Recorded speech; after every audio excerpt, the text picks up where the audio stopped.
美国在台协会 AIT 处长郭立言表示讲，这美台伫咧无人机的合作是天作之合，进前就风声讲美国邀请咱台湾的汉翔来带头组成国家队，去到美国设厂组成飞航供应链，来抢攻北美的市场。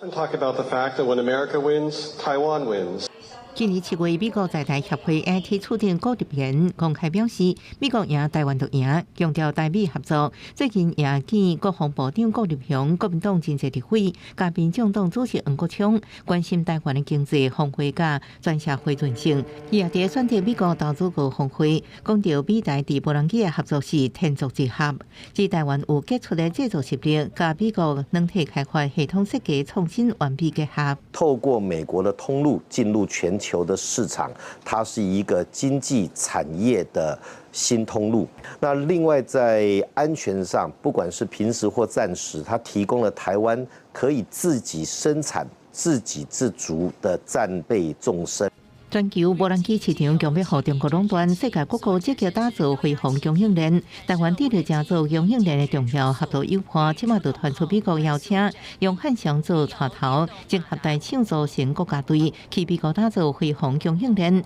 汉翔日前回应对外争取国际业务，对内整合国家厂商力量，配合上好集团组合，一直是努力的方向。其他亲像瑞虎科技、豪大集团等大厂，也拢有想要去美国抢攻北美无人机的市场。